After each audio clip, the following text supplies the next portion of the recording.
नमस्कार साथियों।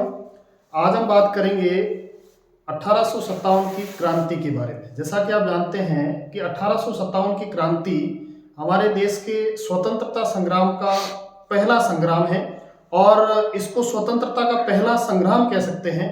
और 1857 की क्रांति जिससे जो है भारत के अंदर एक प्रकार से देश के प्रति देशभक्ति का संचार हुआ और हमारे देश के अंदर लोगों में जागरूकता का संचार हुआ और इस प्रकार से अंग्रेजों के प्रति ये पूरे भारत के अंदर एक सबसे बड़ा विद्रोह था जिसको अपन 1857 की क्रांति के रूप में जानते हैं।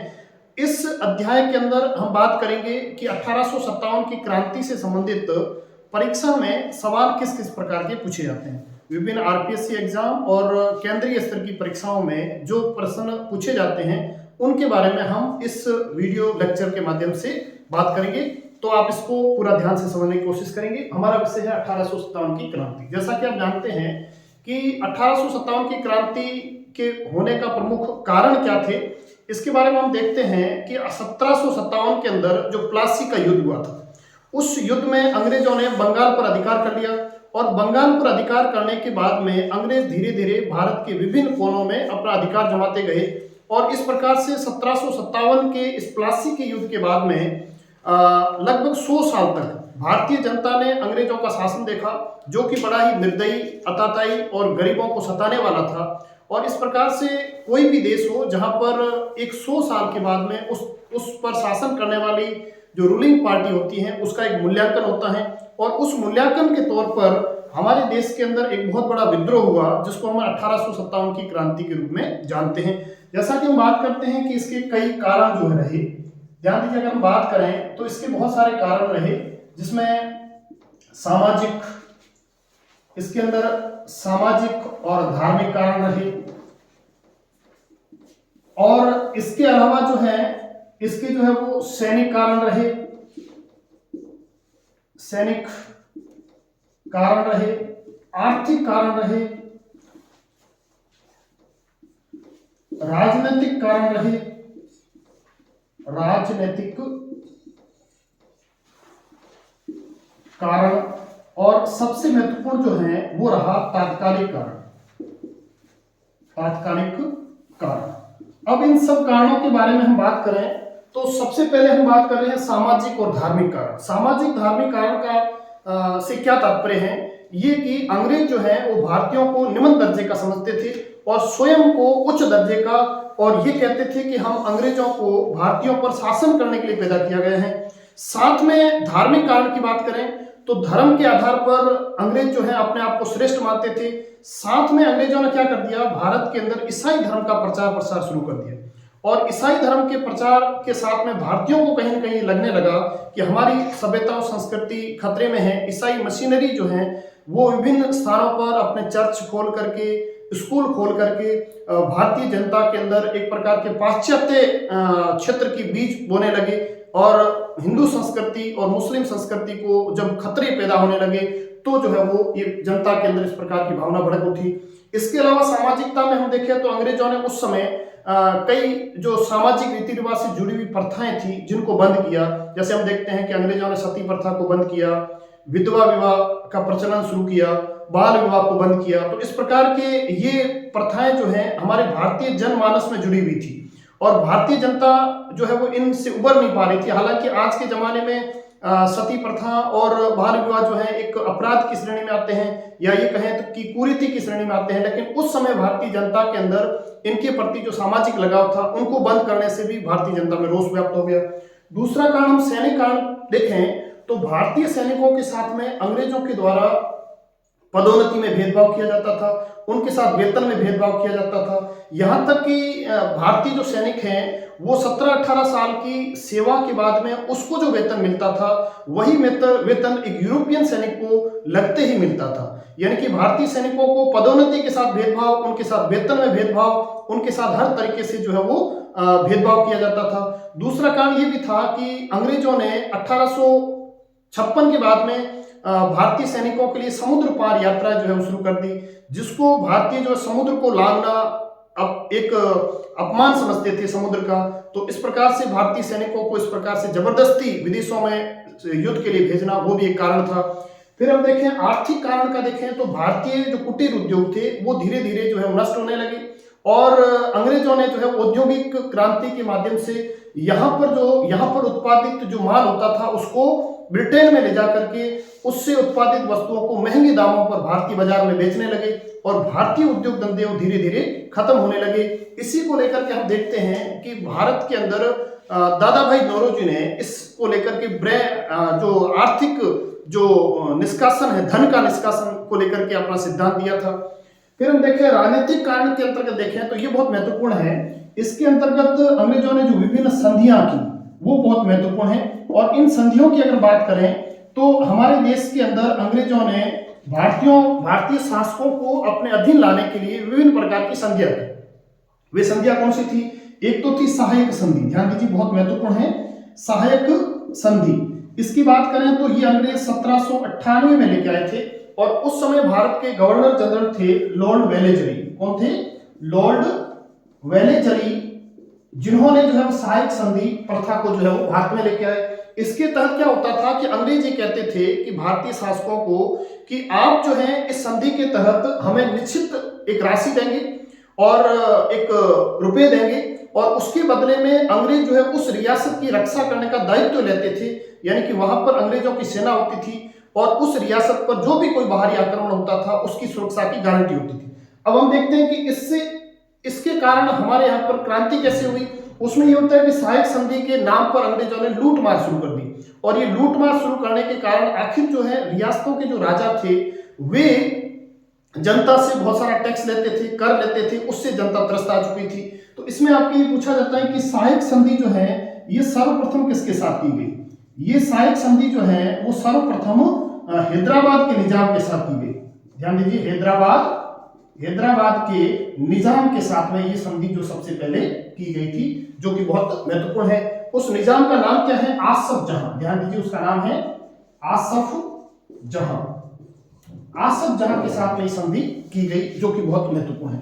दूसरी अगर हम संधि की बात करें तो दूसरी जो है महत्वपूर्ण संधि जो है वो है राज्य हड़प नीति। ध्यान दीजिए, राज्य हड़प नीति, जिसको हम दूसरी भाषा में ये कह सकते हैं गोद निषेध नीति। गोद निषेध नीति। और इस नीति का जो प्रतिपादक था वो था लॉर्ड डलहौजी। अब ध्यान दीजिए, गोद निषेध नीति या राज्य हड़प नीति, इसको दूसरी भाषा में हम ये कह सकते हैं कि डॉक्ट्रिन ऑफ लैप्स इसको कहा जाता था। मतलब राज्य हड़प नीति या व्यापकगत नीति के नाम से इसको जाना जाता था। इस नीति के तहत अंग्रेजों ने क्या नियम लागू किया? ये जो लॉर्ड डलहौजी था ये भारत का 1848 से 1856 तक जो है भारत का गवर्नर जनरल था। ये जो है इस क्रांति के राजनीतिक कारणों में बहुत महत्वपूर्ण कारण है।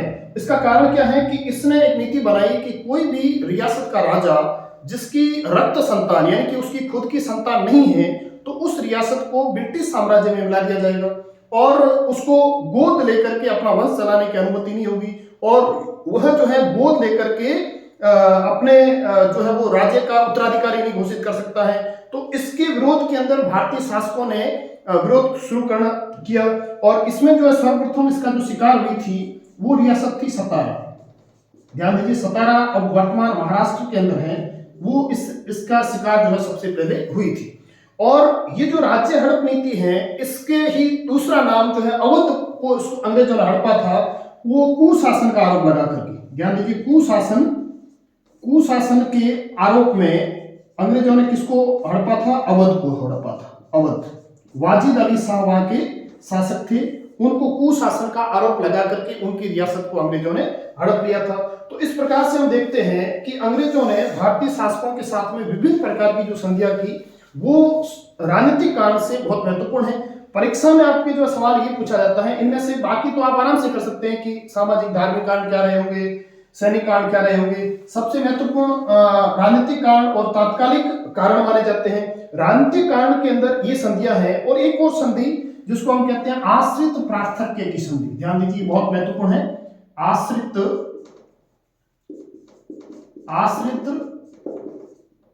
प्रार्थक्य की संधि। ध्यान दीजिए, ये जो आश्रित प्रार्थक्य की संधि है ये 1817 में है, और ये संधि जो है विशेष रूप से राजस्थान के शासकों के साथ की जाती थी।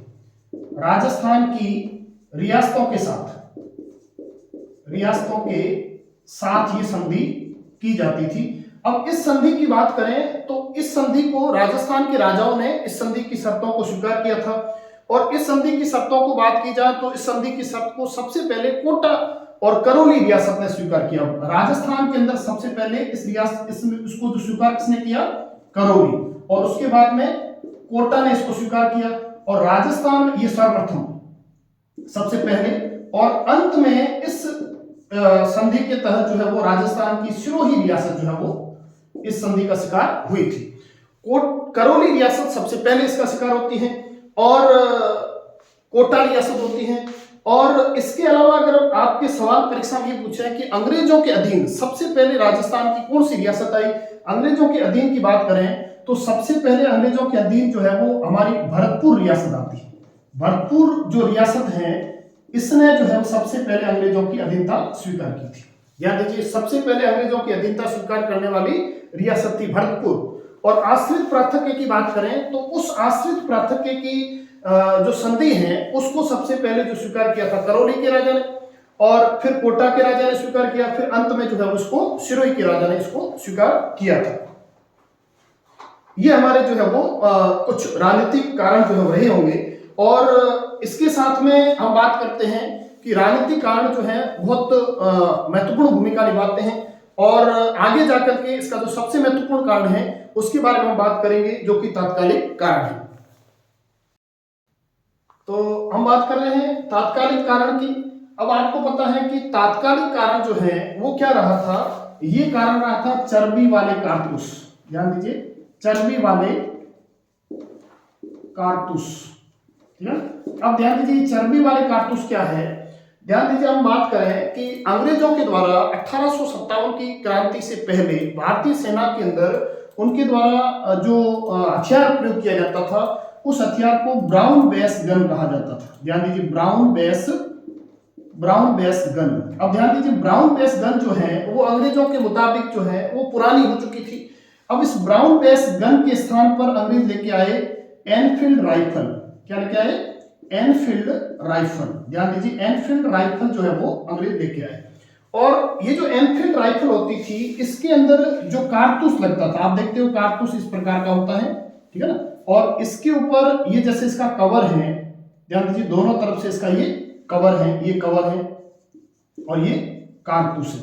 अब इस कारतूस को हम देखें तो इसके जो कवर है, इस कवर पर यहां जो लगा हुआ होता था, इस कवर को उतारने के लिए इस पर जो चर्बी लगी हुई होती थी। चर्बी किसकी होती थी? गाय और सूअर की। ध्यान दीजिए, इसको चिकना करने के लिए, इसको खोलने के लिए इस कारतूस पर गाय या सूअर की चर्बी लगी हुई होती थी, और इसको रॉयल एनफील्ड जो राइफल थी उसमें चलाने के लिए मुंह में डालना पड़ता था, और मुंह से इसको हटाना पड़ता था दांतों से तोड़ करके।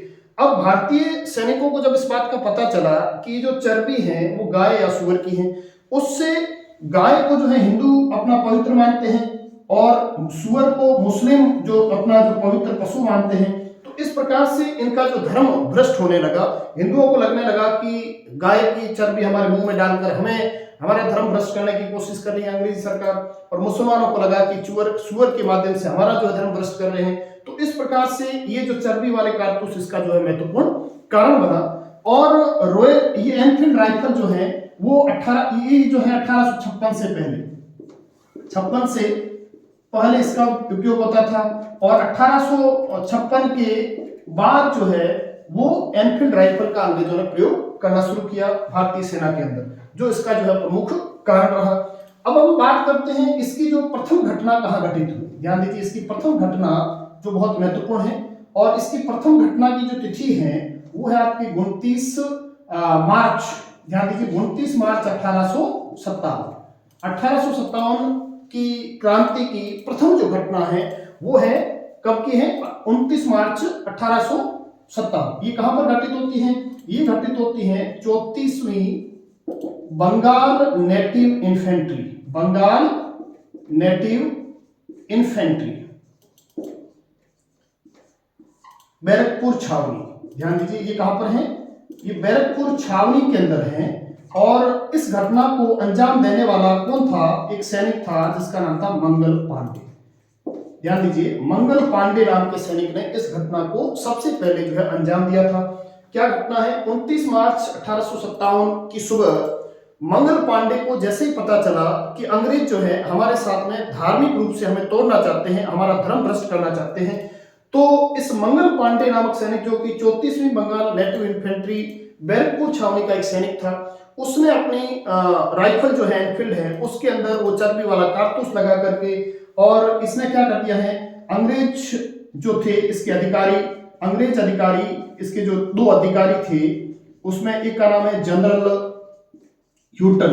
ध्यान दीजिए जनरल ह्यूटन, और दूसरे का नाम है लेफ्टिनेंट बाग। अब इन दोनों को इसने मौत के घाट उतार दिया। इन दोनों की जो है वो मंगल पांडे के हाथों से मौत हो जाती है। और इस घटना के बाद में अंग्रेजों ने मंगल पांडे को गिरफ्तार कर लिया जाता है। ध्यान दीजिए इसको जो है गिरफ्तार कर लिया जाता है। और मंगल पांडे को गिरफ्तार करने के बाद में 8 अप्रैल, ध्यान दीजिए बहुत महत्वपूर्ण तिथि है, 8 अप्रैल 1857 को इसको फांसी दे दी जाती है। मंगल पांडे को फांसी दे दी जाती है। मात्र इस घटना को 29 तारीख को हुई और 9-10 दिन के अंदर मंगल पांडे को जो है फांसी दे दी जाती है। जब मंगल पांडे को फांसी दे दी जाती है तो इस फांसी की घटना पूरे देश में आग की तरह फैल गई। और जब पूरे देश में ये बात फैलने लगी कि अंग्रेजों ने हमारे एक सैनिक की फांसी इसलिए दे दी क्योंकि उसने जो है वो चर्बी वाले कारतूसों का विरोध करते हुए अंग्रेज अधिकारियों की हत्या कर दी थी।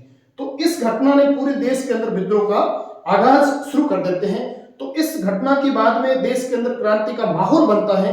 तो उसके अंदर हम बात करेंगे कि क्रांति की योजना किस प्रकार से बनती है और क्रांति के अंदर किस प्रकार से क्रांति जो है वो एक विकराल रूप धारण करती है, उसके बारे में हम पढ़ेंगे। हम बात कर रहे हैं क्रांति के योजनाकार कौन थे।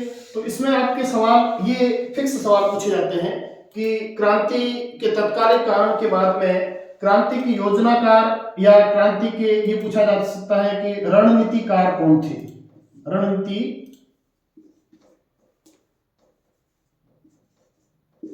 रणनीतिकार, ध्यान दीजिए क्रांति के रणनीतिकार पूछा जाए या योजनाकार पूछा जाए तो उसमें एक नाम आता है नाना साहब का, और दूसरा जो नाम आता है वो है अजीम उल्ला खां। अजीम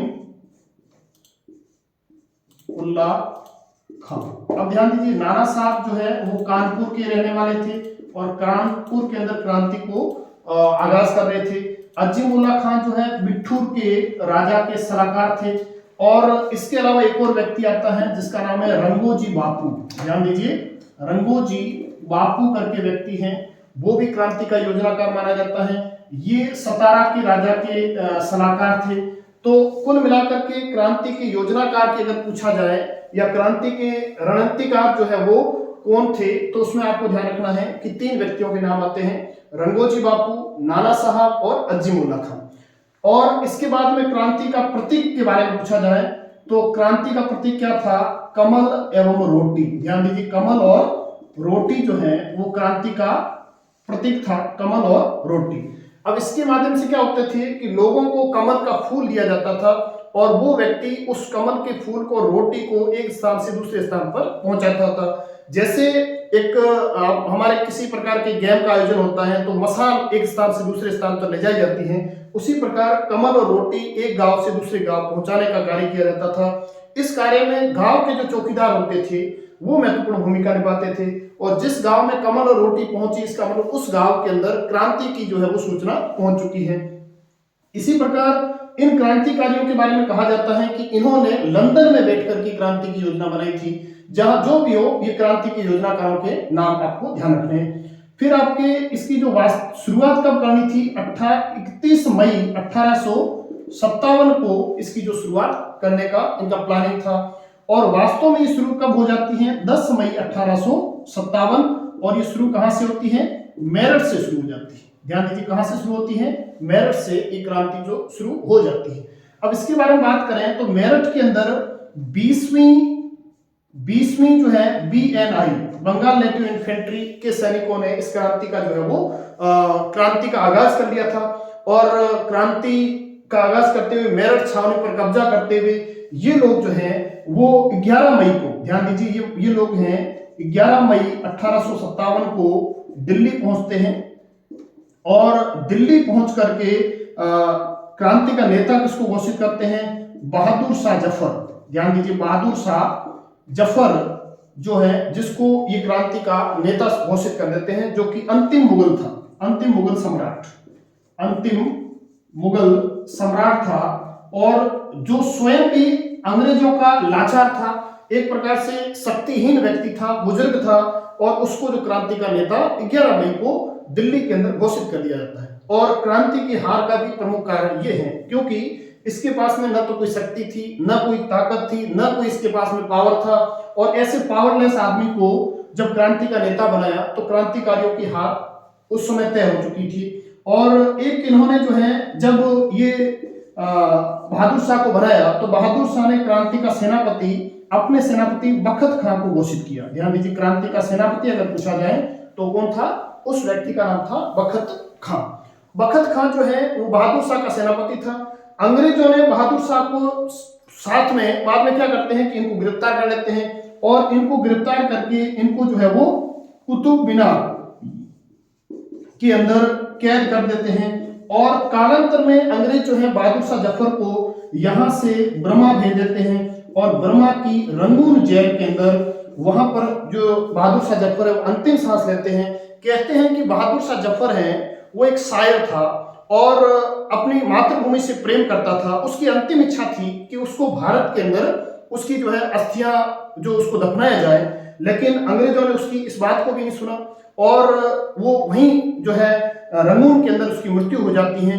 तो मृत्यु से पहले कहते हैं कि बहादुर शाह जफर ने एक शायरी कही थी जो आजकल बहुत फेमस है कि कितना बदनसीब जफर कि तुझे 2 गज जमीन मिली कुएं यार में। इसका मतलब यह है कि उसको दफनाने के लिए अपने देश के अंदर 2 गज जमीन भी नसीब नहीं हुई। और इस प्रकार से बहादुर शाह का जो है वो दर्दनाक अंत हो जाता है। और उसके जो पुत्र थे जिनको अंग्रेजों ने जो है वो मरवा दिया था।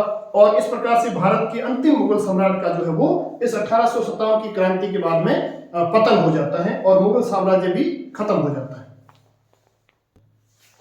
हम बात कर रहे हैं कि क्रांति के समय उस समय जो है वो प्रमुख पदाधिकारी जो है वो कौन थे, इनके बारे में अक्सर प्रश्न पूछा जाता है। सबसे पहला प्रश्न है क्रांति के समय भारत का गवर्नर जनरल कौन था? तो इसमें आपको ध्यान रखना है इस गवर्नर जनरल का नाम था लॉर्ड कैनिंग। लॉर्ड कैनिंग जो है उस समय भारत के गवर्नर जनरल थे। ब्रिटिश प्रधानमंत्री का पूछा जाए तो थे, उसका नाम था पामर स्टोन। ध्यान दीजिए, पामर स्टोन जो है वो ब्रिटिश प्रधानमंत्री थे। रानी का नाम क्या था? विक्टोरिया। रानी विक्टोरिया जो है वो ब्रिटेन की रानी थी, जिसके जो ब्रिटेन का क्राउन संभालती थी। और अब देखो, गवर्नर जनरल है वो पूरे भारत का होता था। ईस्ट इंडिया कंपनी के माध्यम से भारत के अंदर जो शासन स्थापित किया जाता था। फिर हम बात करते हैं राजस्थान के जो गवर्नर जनरल का प्रतिनिधि, उसको कहते थे agent to governor general, agent to governor general. और उस समय राजस्थान के एजेंट टू गवर्नर जनरल हैं वो कौन थे? Sir George Patrick Lawrence. Sir George Patrick Lawrence. अब आपको ध्यान रखना है कि सर जॉर्ज पैट्रिक लॉरेंस। अब एजीजी क्या है? अंग्रेजों ने विभिन्न भारत के भागों में अपने शासन को संभालने के लिए विभिन्न प्रकार की एजेंसियां बना रखी थी, और उसमें एजेंट टू गवर्नर जनरल का पद था, जो कि सबसे पहले 1832 में इस पद सृजित हुआ था। और भारत के पहले फर्स्ट जो है एजीजी का नाम था लोकेट। ध्यान दीजिए, जनरल लोकेट जो है वो भारत के पहले एजीजी थे। और एजीजी क्या है? इसका पहले नाम था, इस एजीजी के पद को राजपूताना रेजिडेंसी के नाम से इस पद की स्थापना 1832 में की गई थी। और 1857 के समय जॉर्ज पैट्रिक लॉरेंस भारत के एजीजी थे। एजीजी के नीचे विभिन्न रियासतों में पॉलिटिकल एजेंट हुआ करते थे। और पॉलिटिकल एजेंट की हम बात करें तो यहां हम बात करते हैं रियासत की। ध्यान दीजिए, अगर हम बात करें कौन सी रियासत में, सबसे पहले हम बात करें कि अपने जो जोधपुर रियासत है, जोधपुर रियासत में पॉलिटिकल एजेंट कौन था? तो उस जोधपुर रियासत को उस समय मारवाड़ रियासत कहा जाता था। ध्यान दीजिए, मारवाड़ का हो या जोधपुर का हो, इसका पॉलिटिकल एजेंट था मैक मोशन था। दूसरी हम रियासत की बात करें तो जयपुर रियासत जो है उसका, जयपुर रियासत का पॉलिटिकल एजेंट था, उसका नाम था कर्नल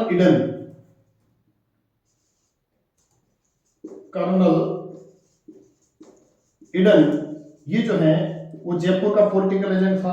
फिर हम बात करें उदयपुर रियासत की, तो उदयपुर को हम मेवाड़ भी कहते हैं, तो मेवाड़ रियासत का जो है वो मेजर सावस था, सावस था। फिर हम बात करते हैं हमारी कोटा रियासत की, तो कोटा रियासत का उसको उस समय का जो था पॉलिटिकल एजेंट, उसका नाम था मेजर बर्टन था। फिर हम बात करते हैं भरतपुर रियासत की, और भरतपुर रियासत के उस समय पॉलिटिकल एजेंट थे मेजर मोरिसन। अब आपको जो है इसके साथ में उस रियासत के राजा कौन थे उसका भी ध्यान रखना है कि उस समय राजा जो लोग थे इन रियासतों के जिन्होंने अंग्रेजों का साथ दिया था, उनके नाम भी कई बार आपको पूछ लिए जाते हैं। तो आपको ध्यान रखना है कि जोधपुर के उसमें राजा थे महाराजा तखत सिंह थे, और जयपुर के उस समय जो राजा थे उसका नाम था सवाई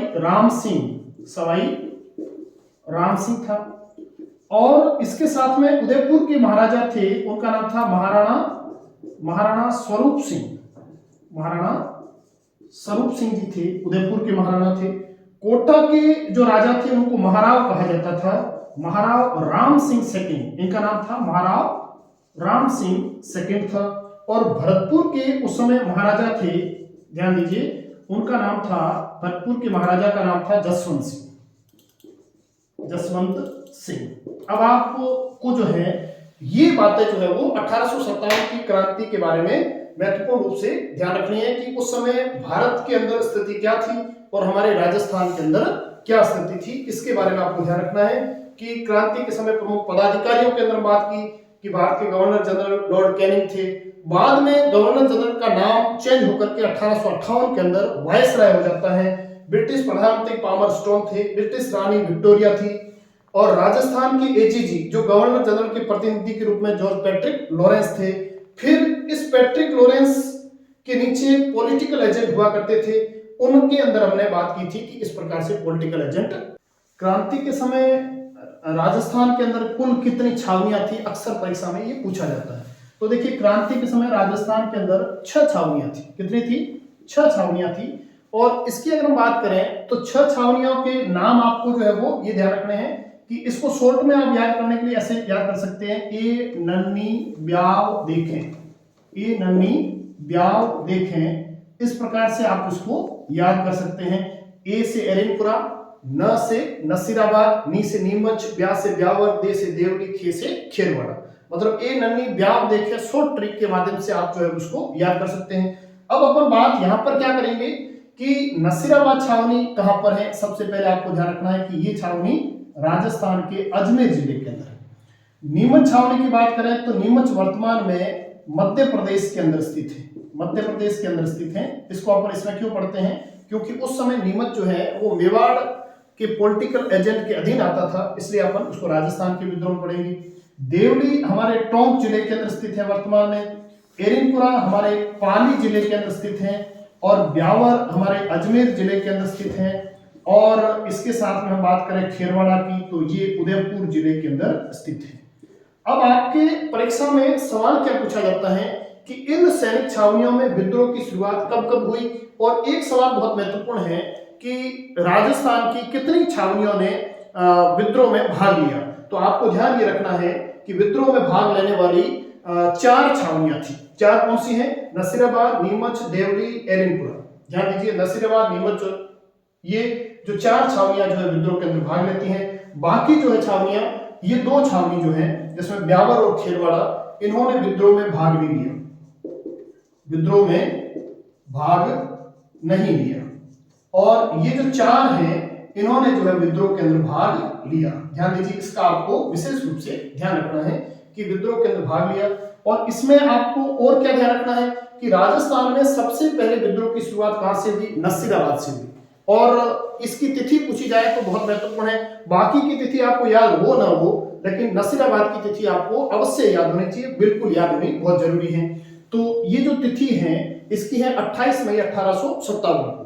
और नीमच के अंदर जून महीने में विद्रोह की शुरुआत होती है, लगभग 2 जून को। देवली के अंदर 5 जून को। एरनपुरा के अंदर 21 अगस्त को। और ये जो है ये 2 छावनियां थी जिन्होंने कोई विद्रोह के अंदर भाग नहीं लिया। अब अपन बात करते हैं कि यहाँ पर जो है वो कौन कौन सी सैनिक छावनी जो थी। इसमें नसीराबाद में बात करें तो सैनिक जो टुकड़ी थी उसका नाम था 15वीं एवं 20वीं, 15वीं एवं 30वीं, 15वीं एवं 30वीं Bengal native infantry, native infantry, ठीक है ना, इन्फेंट्री के सैनिक थे, ठीक है ना। यहां पर जो सैनिक टुकड़ी थी उसका नाम था 15वीं और 30वीं बंगाल नेटिव इन्फेंट्री। अब देखो इसमें इसने किस प्रकार से क्रांति का आगाज किया था वो अपन आगे बात करेंगे। नीमच के अंदर पैदल एवं आयुधधारी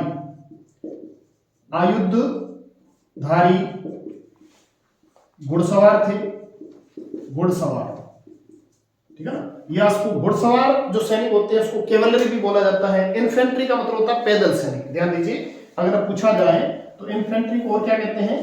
पैदल सैनिक। जो पैदल सैनिक होते हैं उसको इन्फेंट्री कहते हैं।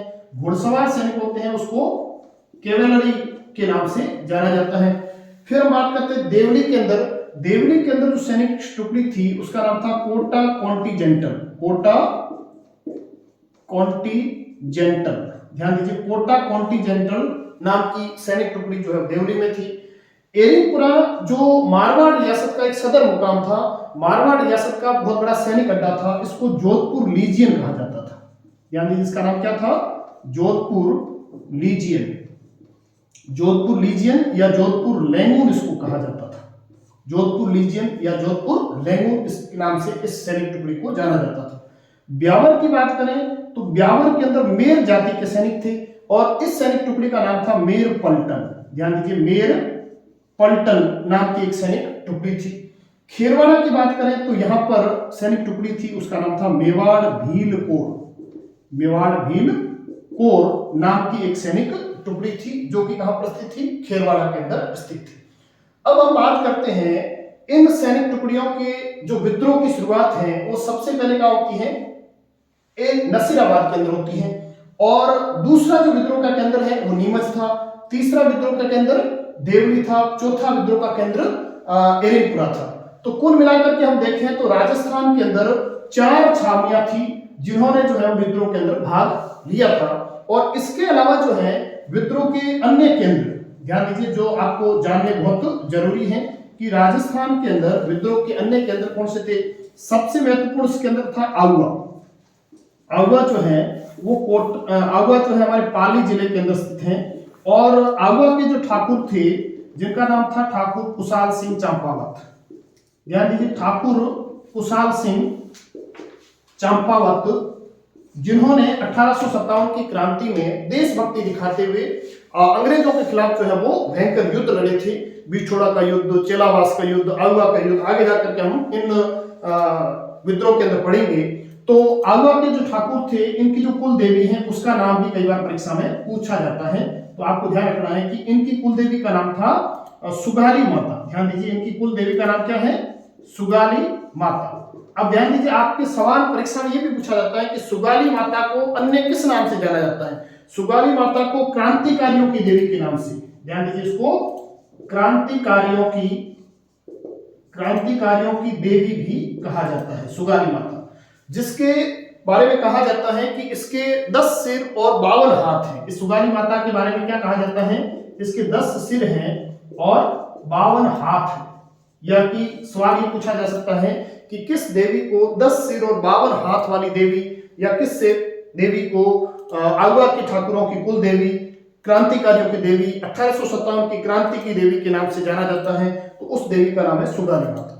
ऐसा कहा जाता है कि अंग्रेजों ने सुगाली माता की जो मूर्ति है वो इस क्रांति के बाद में इसको लेकर के अजमेर ले गए और अजमेर से बाद में जो है यह इसको लाकर के पाली के बांगड़ संग्रहालय में इसको रखा हुआ है। तो एक तो आहुआ बहुत महत्वपूर्ण केंद्र है, उसके अलावा 1857 की क्रांति का जो महत्वपूर्ण केंद्र है वो है कोटा।